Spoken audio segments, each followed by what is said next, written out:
Welcome to the Slop Farm. Enjoy the video.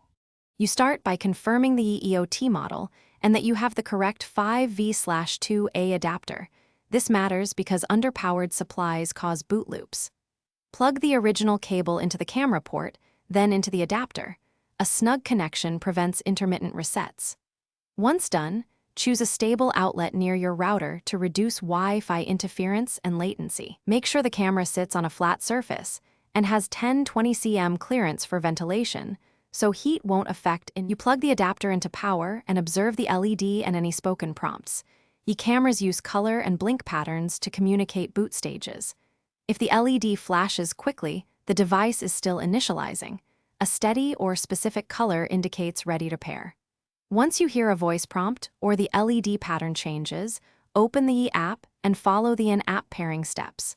Make sure your phone is on 4 GHz Wi-Fi and close to the camera so pairing completes reliably. You complete setup by following the app prompts. Select the camera, enter your 4 GHz Wi-Fi password and allow any firmware updates.